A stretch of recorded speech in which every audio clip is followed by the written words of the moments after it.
तो अब आ जाते हैं हम नेक्स्ट चैप्टर, जो नेक्स्ट यूनिट हमारी स्टार्ट हो रही है और ये 3 चैप्टर्स में डिवाइड हो रखी है। पहला आप aggregate demand and aggregate supply करोगे, दूसरी इनकी जो कैलकुलेशन रहेगी वो आप करोगे, और थर्ड एफिशिएंट या डेफिशिएंट डिमांड अगर हो जाती है या सप्लाई तो उनका क्या क्या इफेक्ट पड़ेगा, कौन कौन सी थ्योरी उसको सपोर्ट करेगी। ये 3 चैप्टर के अंदर आप ये सारी चीजें पढ़ोगे और ये 3 चैप्टर एक ही यूनिट है, आपको अलग अलग चैप्टर्स के नाम पे दे रखे हैं।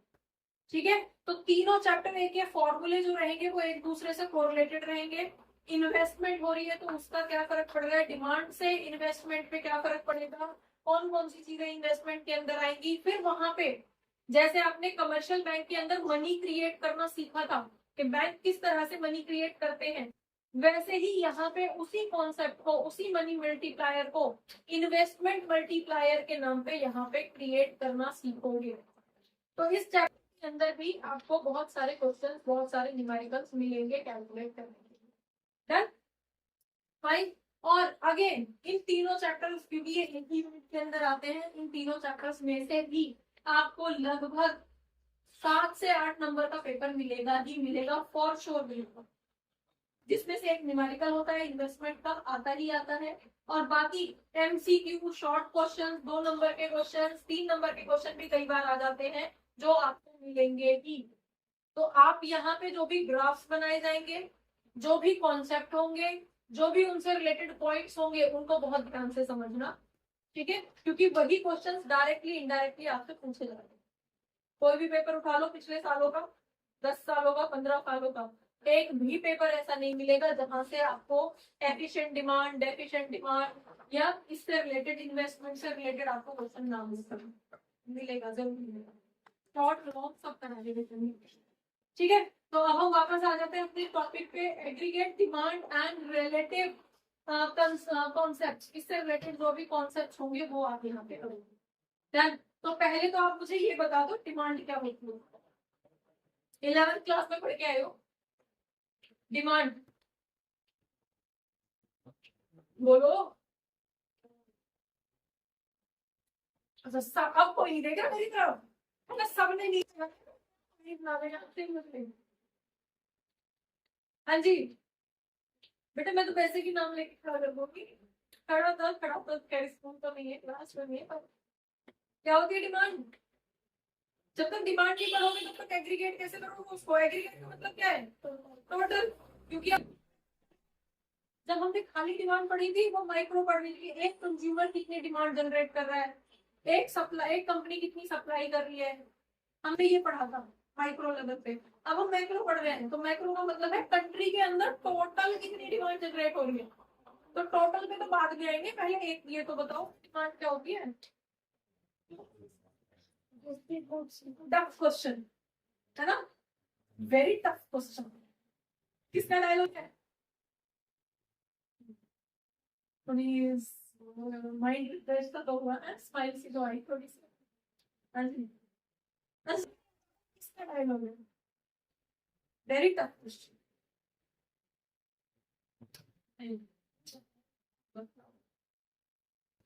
मतलब पढ़ाई तो तुम कर नहीं रहे हो, तुम एंटरटेनमेंट भी नहीं कर रहे हो। चलो नाम तो मुझे भी ऐसे ध्यान नहीं है, लेकिन कंगना रानावत का दूसरी वाली फिल्म आई थी ना, अरे जिसमें वो डॉक्टर होता है यार, ऐसे अब मैं समझी इसको कैसे समझाऊं, इसको कैसे एक्सप्लेन करूं। चलो छोड़ो उसको, छोड़ते वापस अपने टॉपिक पे आते, वो मुझे भी याद नहीं था। तो जिसमें वो होती है डीयू के अंदर, स्पोर्ट्स के अंदर होती है कंगना। हाँ कंगना रनौत ना, फिल्म का नाम कंगना नहीं, कंगना नहीं है यार, उसकी पहले भी मूवी आई थी। वो मुझे नाम याद नहीं आ रहा, जब याद आएगा तब बताएंगे। ठीक है, चलो अभी वापस अपने कॉन्सेप्ट पे आ जाओ। चलो हाँ जी, तो डिमांड हमारी क्या रहती है, जब किसी स्पेसिफिक मींस एक कमोडिटी को परचेज करने की कैपेसिटी एक मार्केट प्राइस पे, लोगों के अंदर मतलब जो भी पर्सन है, एक कमोडिटी को एक मार्केट प्राइस पे एक पॉइंट ऑफ टाइम पे विलिंगनेस के साथ और एबिलिटी के साथ, ये 5 फैक्टर हमेशा काम करेंगे। और विलिंगनेस और एबिलिटी को आप एक तरफ छोड़ भी दोगे तो 3 फैक्टर जरूर जरूर रहेंगे। कमोडिटी या सर्विस एक मार्केट प्राइस पे एक पर्टिकुलर पॉइंट ऑफ टाइम पे जब खरीदी जा रही है, जिसके लिए पेमेंट कर दी गई है, उसको डिमांड बोला जाता है। Demand is what? वो प्रोसेस जब एक पर्टिकुलर कमोडिटी को या सर्विस को एक मार्केट प्राइस पे विलिंगनेस के साथ, एबिलिटी टू परचेज के साथ एक पॉइंट ऑफ टाइम पे खरीद लिया जाता है, उसको डिमांड कहते हैं। ठीक है, तो यहाँ पे चीजें खरीदी जा रही हैं, तो खरीदी जा रही है इसका मतलब क्या है? जब हम एक लेवल पे कर रहे थे, जब हम इंडिविजुअल लेवल पे कर रहे थे, माइक्रो लेवल पे कर रहे थे, दैट वाज ओनली डिमांड। अब हम एग्रीगेट कर रहे हैं, पूरी कंट्री में कितनी सारी चीजें खरीदी जाती होंगी, एक फिस्कल ईयर की बात कर रहे हैं ना, तो पूरी कंट्री के अंदर अगर हम एग्रीगेट की बात कर रहे हैं तो किस किस नाम पे सामान खरीदा जाता है, सामान या सर्विसेज? अगर मैं सामान बोल रही हूँ इसका मतलब उसके अंदर सर्विसेज भी इंक्लूड है, तो सिर्फ गुड्स की नहीं, गुड्स एंड सर्विसेज की बात कर रहे हैं। ठीक है, तो मेनली डिमांड क्या बोला जा रहा है? एक्सपेंडिचर। खरीद रहे हो तभी तो डिमांड बोला जा रहा है ना उसको, समझ में आ रहा है? तो जब आप खरीद रहे हो तो खरीदते किस किस बेसिस पे हो? इससे पहले आपने एक्सपेंडिचर मेथड किया नेशनल इनकम का, बता दो जरा किस किस बेसिस पे आपने खरीदा है? एक तो प्राइवेट फाइनल कंजम्पशन के नाम पे expenditure, private final consumption expenditure के नाम पे, जिसको हमने हाउस होल्ड एक्सपेंडिचर बोला है। मीनिंग जब हम अपनी जरूरत की चीजें खरीदते हैं, short term, long term, fixed assets, normal assets, consumption goods, किसी भी तरह की गुड्स, तो वो क्या बोली जाती है? Consumption goods. ठीक है, दूसरा गवर्नमेंट ने खरीदा था, government final consumption expenditure, government जो भी खरीदती है, क्योंकि हम तो टोटल की बात कर रहे हैं, एग्रीगेट की बात कर रहे हैं, तो टोटल डिमांड जनरेट हो रही है, टोटल खरीदा कितना जा रहा है कंट्री के अंदर, तो कुछ तो हम खरीदते हैं, कुछ गवर्नमेंट खरीदती है। ठीक है, नेक्स्ट दूसरा इन्वेस्टमेंट के तौर पे खरीदा जाता है। क्या था थर्ड फैक्टर एक्सपेंडिचर मेथड का? Gross domestic capital formation. और ग्रॉस डोमेस्टिक कैपिटल फॉर्मेशन थी क्या? बेसिकली इन्वेस्टमेंट थी। आप ब्रिज बना रहे हो, फ्लाईओवर बना रहे हो, हाईवेज बना रहे हो, या कंपनी में स्टॉक बना रहे हो, तो सब इन्वेस्टमेंट ही। तो थर्ड पॉइंट आपके पास आ जाता है इन्वेस्टमेंट, राइट। और फोर्थ आपके पास आ जाएगा नेट एक्सपोर्ट्स। ये 4 चीजें आपने वहां पे खरीदी थी। ठीक है, इन 4 चीजों के नाम पे आपने एक्सपेंसेस किए थे। तो एक चीज आप ध्यान रखो कि जब हम डिमांड की बात कर रहे हैं तो हम किसकी बात कर रहे हैं?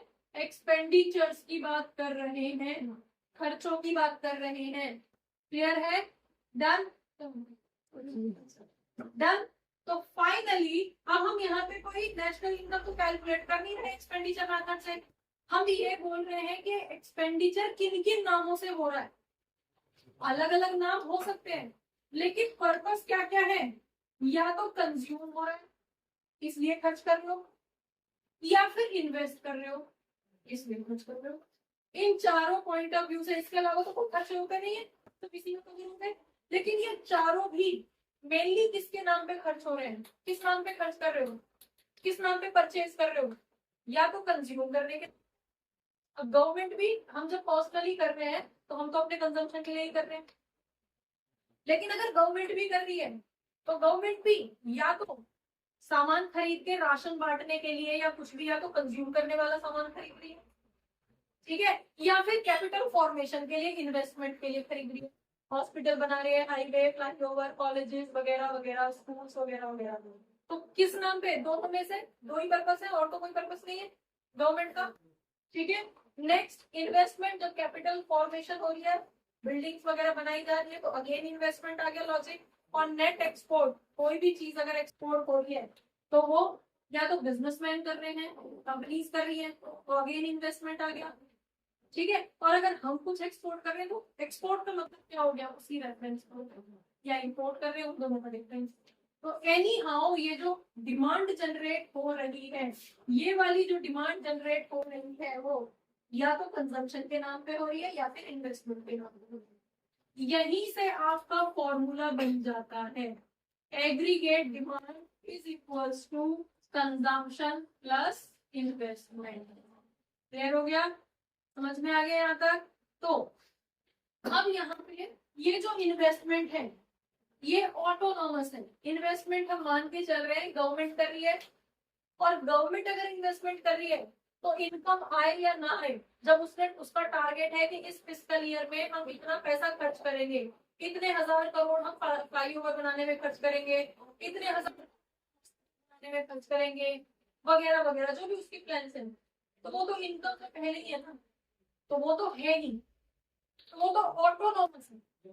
जितनी गवर्नमेंट ने डिसाइड कर ली उतना ही रहेगा। समझ में आ गया? तो इन्वेस्टमेंट जो है वो हमारी यहाँ पे फिक्स्ड रहेगी इसके अंदर। तो इन्वेस्टमेंट अगर हम मान के चल रहे हैं, मान लेते हैं सपोज 20 करोड़ की इन्वेस्टमेंट मान के चलते हैं, डन। नेक्स्ट आ जाता है कंजम्पशन। कंजम्पशन बता दो जरा, कंजम्पशन कैसे बिहेव करता है? इससे पहले हमने कंजम्पशन कर किया है? नहीं किया। तो पहले कंजम्पशन समझो। कंजम्पशन का मतलब क्या है कि हम कितना कंज्यूम कर रहे हैं। अब ये डिपेंड करता है हमारी इनकम पे, ठीक है। कुछ खर्चे ऐसे होते हैं कि बेसिक है, होने ही है। हम जिंदा है तो कपड़े पहनेंगे, ब्रांडेड नहीं पहनेंगे, लोकल पहनेंगे, लेकिन बॉडी को तो कवर करेंगे। जिंदा रहेंगे तो खाना तो खाएंगे, ठीक है। तो हमारी इनकम अगर जीरो है तो भी ये खर्चे तो होंगे ही होंगे। समझ में आ गया? तो इन खर्चों को बोला जाता है ऑटोनॉमस कंजम्पशन।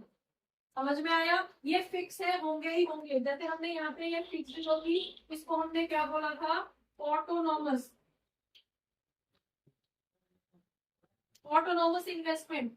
सेम मैनर में जो कंजम्पशन फिक्स्ड है होंगे ही होंगे, श्योर है। फिक्स मतलब ये नहीं है कि 100 ही रुपए अगर कंजम्पशन है तो 100 ही फिक्स रहेगा, ऐसा नहीं है। जो कंपल्सरी है उसको हम बोलते हैं ऑटोनॉमस कंजम्पशन। समझ में आया? और इसको रिप्रेजेंट किससे करते हैं?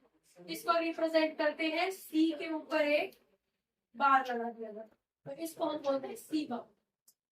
कंजम्पशन के ऊपर अगर सी के ऊपर अगर बार लगा हुआ है, इसका मतलब ये ऑटोनॉमस है। अगर इनकम जीरो है तो भी ये खर्चा तो होगा ही होगा। क्लियर हो गया? अब उसके बाद क्या होता है? अब जब तक हमारे पास सैलरी नहीं थी तब तक तो वो कंपल्सरी खर्चा, लेकिन जैसे जैसे हमारी सैलरी हुई, सैलरी में ग्रोथ हुई, पहले मेरी इनकम जीरो थी तो बेसिक खर्चा में 40 रुपए खर्च कर रहा था, मान लेते हैं। तो उसे 1000 में ले लो, लाख में ले लो, किसी में भी ले लो, इन जनरल बात करते हैं, ठीक है। हम छोटा सा एग्जांपल ले रहे हैं कि जब मेरी इनकम जीरो तो मैं 40 रुपए बेसिक चीजों के लिए खर्च किया करता था ऑटोनॉमस। जैसे मेरी इनकम बढ़ के 100 रुपए हुई तो मेरे खर्चे क्या 40 ही बढ़ जाएंगे, राइट। इनकम 100 से बढ़ के 200 हुई तो और बढ़ जाएंगे, ठीक है। तो मीनिंग क्या है कि कंजम्पशन का लॉजिक क्या है कि जैसे जैसे आपकी इनकम बढ़ेगी वैसे वैसे आपके खर्चे साथ साथ बढ़ते चले जाएंगे। अब जिन लोगों की सैलरी कम होती है वो उसी सैलरी में अपनी फैमिली भी को भी कवर कर लेते हैं, सारे खर्चे भी कर लेते हैं और सेविंग्स भी कर लेते हैं, राइट भाई, अपने अकॉर्डिंग जो भी इनकम है। और जो लोग डेली बेसिस पे करोड़ों रुपए कमा रहे हैं, अंबानी, अमिताभ बच्चन वगैरह वगैरह वगैरह, आपको क्या लगता है कि वो उनको उनके खर्चे पूरे हो रहे हैं? जैसी इनकम है वैसे ही उनके खर्चे भी। तो खर्चे कभी भी रिस्ट्रिक्ट नहीं होते हैं, जैसे जैसे इनकम बढ़ती है वैसे वैसे खर्चे भी बढ़ते चले जाते हैं। तो सी जो रहेगा, कंजम्पशन जो रहेगा, कंजम्पशन के अंदर क्या आएगा? एक तो कंपल्सरी खर्चे प्लस वो इनकम के साथ भी रिएक्ट करेगी। समझ में आ गया? तो एक तो कंपल्सरी ऑटोनॉमस खर्चा रहेगा प्लस आपका इन फंक्शनल रिलेशनशिप में इनकम रहेगा। डन। चलो अब इसको एक बार हम एग्रीगेट डिमांड को ग्राफ के अंदर बता देते हैं। शक्लें ऐसी हो रही है कि बस जैसे तैसे बस मैम पिल लाना हम भूल गए थे, नहीं तो आंखों में लगा देते है ना। मूवी का नाम तो भी अभी तक भी याद नहीं आया। बताओ क्या ही हुआ।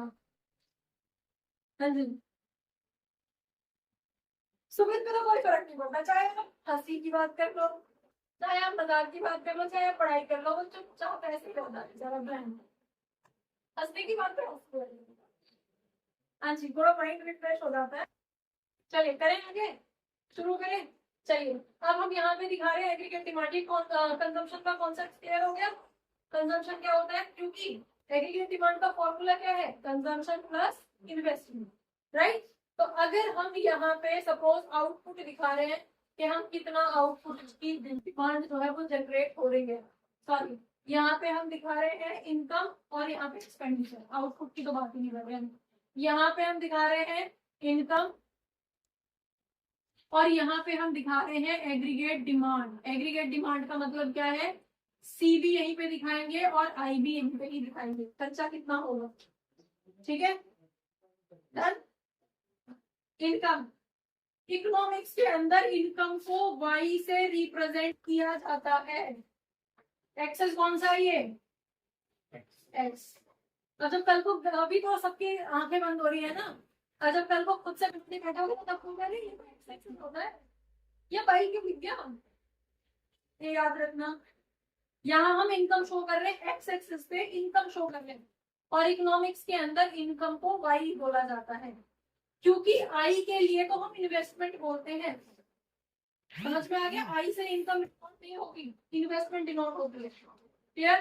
तो अब हम बोल रहे हैं कि इन्वेस्टमेंट तो फिक्स है, तो इन्वेस्टमेंट तो आपकी यहाँ फिक्स ही रहेगी, चाहे इनकम आपकी जीरो है। गवर्नमेंट की इनकम, अब जब वो फ्लाईओवर का वो एक्सपेंडिचर पास कर रहा है तो उस टाइम पे इनकम थोड़ी होनी शुरू हो गई। कॉलेज उसने बना दिया, कॉलेज से फीस आनी तो सालों के बाद शुरू होगी ना, खर्चा तो उसने इस फाइनेंशियल ईयर में कर दिया, तो इनकम तो तब भी जीरो थी।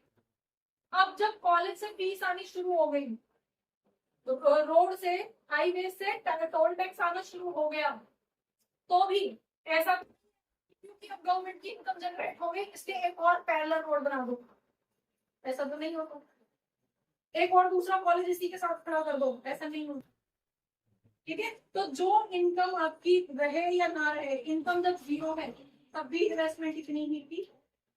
इनकम बढ़ के आपकी, सपोज हम एग्जांपल ले लेते हैं 100, 0 से 200, 300, 400, 500 और 600, ये करके हम इनकम ले लेते हैं, ठीक है। तो इनकम अगर 600 मतलब 600 करोड़ भी हो जाएगी तो भी इन्वेस्टमेंट लग चुकी है, वो लग चुकी है।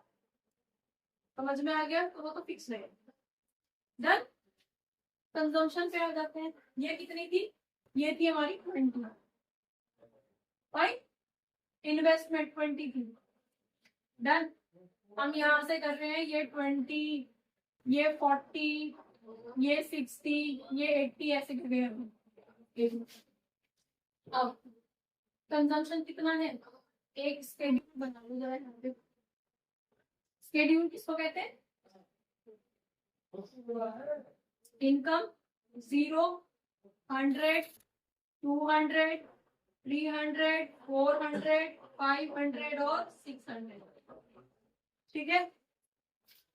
कंजम्पशन की बात कर रहे हैं, इन्वेस्टमेंट की बात कर लो पहले। इन्वेस्टमेंट तो फिक्स ही रहेगा, कितना, 20 ही था, 20 ही रहेगा, हम 20 का ही एग्जाम्पल ले रहे हैं, यहाँ तक कोई इशू। कंजम्पशन कितना है, कंजम्पशन हम मान के चल रहे हैं कि जब हमारी इनकम 0 थी तब हमारे कंजम्पशन सपोज 40 थे, कंजम्पशन 40 थे, समझ में आ गया, ठीक है। अब जैसे जैसे इनकम हमारी बढ़ रही है, इनकम 100 हुई, हमारे जो खर्चे थे वो 120 हो गई, ठीक है। जब इनकम 200 हुई तो हमारे जो कंजम्पशन थे वो 200 हो गए। जब इनकम बढ़ी 300 रुपए पे हुई तो ये हमारी 280 हो गई खर्चे, क्योंकि इनकम के साथ रिएक्ट करेंगे ना, 400 हुई तो ये हमारी जो है 360 हो गई, जब 500 हुई तो 440, और जब 600 हुई तो 520 हमारे खर्चे रहे। क्लियर है? यहाँ पर खर्चों की बात हो रही है, इनकम ये है। क्लियर? ये हमने एक सिंपल एग्जांपल लिया है, क्योंकि जब एग्रीगेट डिमांड का क्वेश्चन आपके एग्जाम में आएगा ना, तो आप एक उसको सर्टेन वैल्यूज के साथ सॉल्व करना और उसका इफेक्ट अपने ग्राफ पे दिखा देना। ठीक है? आपकी बुक के अंदर इसको सिंप्लीफाई करने के लिए 80-80 का गैप लिया गया है। समझ में आ गया? तो आप याद रखोगे कि 40 से शुरू करके 80-80 उसको बढ़ाते चले जाओगे। इनकम में 100-100 का चेंज आ रहा है। ठीक है? ये वैल्यू हमने अपनी तरफ से लिया। एडी बता दो जरा कितनी होगी, बोलो। जीरो लेवल ऑफ इनकम पे एडी कितनी रहेगी? हाँ जी 60, यस। इस पे 140, 220, 300, 380, 460, 540। चलो बात तो निकली थोड़ी बहुत, देखो जैसे तैसे बैठी है। चलिए समझ में आ गया। अब देखो कैसे हमारे लिए आई है। अगर हम एडी की बात करें तो इन दोनों के टोटल के बराबर एडी चलेगी। तो हमने ये आई तो दिखा दी, यहाँ पे इन्वेस्टमेंट फिक्स है किसी भी लेवल ऑफ इनकम पे, वो फिक्स ही रहेंगे। डन। अब आ जाते हैं इस पे, कंजम्पशन को दिखा दो। कंजम्पशन कहाँ से शुरू हो रही है? कंजम्पशन स्टार्ट ही 40 से हो रहा है। जीरो लेवल ऑफ इनकम पे कंजम्पशन यहां से स्टार्ट हो रहा है और उसके बाद धीरे धीरे धीरे धीरे बढ़ता चला जा रहा है। समझ आया? ठीक है। जैसे जैसे इनकम बढ़ती है वैसे वैसे कंजम्पशन राइट साइड अपवर्ड बढ़ता चला जा रहा है। डन। अब एडी बता दो। एडी कहां से शुरू हो रहा है? 60 से। एक फैक्टर तो उसका फिक्स है, उसमें तो चेंज आएगा नहीं। चेंज किसकी वजह से आ रहा है? कंजम्पशन की वजह से एडी में चेंज आ रहा है। डिमांड में चेंज किसकी वजह से आ रहा है? कंजम्पशन, क्योंकि कंजम्पशन रिएक्ट कर रहा है इनकम के साथ। तो उसी के ही पैरेलल कहां से स्टार्ट होगी? 60 से स्टार्ट होगी और उसी के ही पैरेलल एडी बनती चली जाएगी। समझ में आया या नहीं? तो एडी इक्वल्स टू क्या होती है? सी प्लस आई। डन। तो एडी क्या रहेगी? इसके टोटल से रिएक्ट कैसे करेगी? इसके पैरेलल चलेगी, क्योंकि इसमें तो सर्टेन है, इसमें तो चेंज आएगी ना। चेंज किसमें आ रहा है? सिर्फ एक फैक्टर में चेंज आ रहा है। तो वो जितना चेंज हो रहा है एडी भी उसी के पैरेलल चेंज होती चली जाएगी और उसी के अकॉर्डिंग आगे तक चलेगी। जैसे वो कॉस्ट वाला कॉन्सेप्ट लोगों ने 7th क्लास के अंदर किया था, फिक्स कॉस्ट तो फिक्स रहती है, तो टोटल कॉस्ट में चेंज किसकी वजह से आता है? सिर्फ वेरिएबल कॉस्ट की वजह से। जैसे जैसे वेरिएबल रिएक्ट कर रही है वैसे ही उसी के पैरेलल टोटल भी रिएक्ट करके चले जाते हैं। समझ में आ गया? तो ये जो ग्राफ रहेगा ये आपके एग्रीगेट डिमांड का है। अब इस ग्राफ का एनालिसिस कर लेते हैं, थोड़ा सा पोस्टमार्टम कर लेते हैं इस ग्राफ का। कलर पेन मेरे पास है नहीं तो हमें ज्यादा अच्छे से। अब देखो, जब जीरो लेवल ऑफ इनकम है तो भी हमारे खर्चे 40 के हैं, तो इसको हमने क्या बोला था? Autonomous consumption. ग्राफ पे कहाँ है? अगर हम यहाँ पे ये वैल्यू दिखाते हैं, समझ में आ रहा है? तो ये क्या रहेगा? ये आपका ऑटोनॉमस कंजम्पशन रहेगा। कितना? थोड़ा। ठीक है। तो आपको एमसीक्यू की फॉर्म में पूछ लिया जाता है कि जब इनकम जो है जीरो है तब भी अगर खर्चे 20 रुपए के हैं तो उसको क्या बोला जाएगा? तो उसको ऑटोनॉमस कंजम्पशन बोला जाएगा। ठीक है। या जीरो लेवल ऑफ इनकम पे कंजम्पशन क्या होगा? ग्राफ के अकॉर्डिंग आपको खुद आइडेंटिफाई करना है। नेक्स्ट आपसे पूछ लिया जाता है क्या कंजम्पशन का curve zero level of income पे कंजम्पशन कभी जीरो हो सकता है? तो आपको ये याद रखना है, कंजम्पशन कभी जीरो नहीं होगा।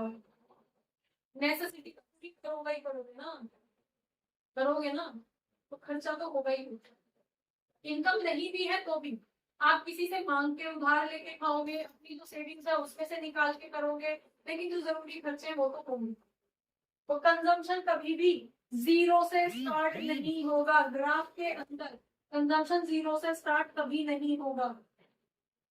क्वेश्चन हो सकता है कि क्या कंजम्पशन कर्व कभी भी जीरो से स्टार्ट हो सकता है? नहीं, स्ट्रेट फॉरवर्ड नहीं। कभी भी ऐसी सिचुएशन आ ही नहीं सकती कि खर्चे ना हो। कंजम्पशन जीरो कभी नहीं हो सकता, इनकम जीरो है तब भी नहीं हो सकता।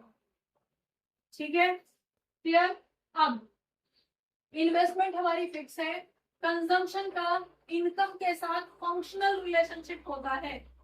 तो जैसे जैसे इनकम बढ़ती है वैसे वैसे ही खर्चे भी बढ़ते हैं। क्लियर? ठीक है, तो इससे रिलेटेड पॉइंट्स आपके पास क्या रहेंगे, आपकी बुक के अंदर भी है।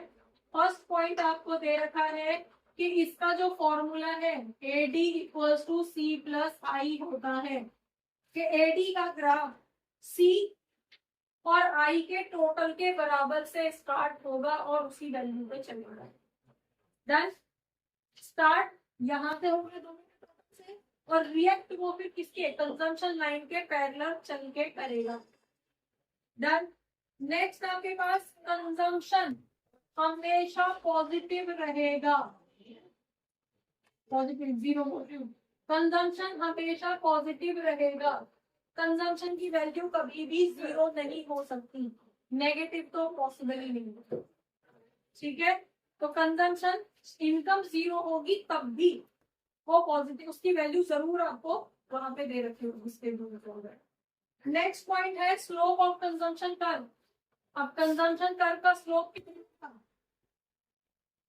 बता दो जरा, क्या कर रहा है slope? Consumption curve, consumption curve income के साथ बढ़ रहा है, किधर इंक्रीज हो रहा है, कितना, right side upward, right side ऊपर की तरफ बढ़ता चला जा रहा है। जैसे जैसे इनकम बढ़ रही है वैसे वैसे कर्व बढ़ता चला जा रहा है। नेक्स्ट आपके पास ऑटोनोमस इन्वेस्टमेंट का कर्व क्या रहेगा, ऑटोनोमस का कर्व फिक्स का मतलब क्या है, पैरेलल टू एक्स एक्सिस। ठीक है, क्या रहेगा ये, तो I equals to parallel to axis. समझ में आ गया, एक्स एक्सिस के पैरेलल रहेगा। Next point, starting point of AD, AD कहां से स्टार्ट होगा, AD आपका स्टार्ट होगा,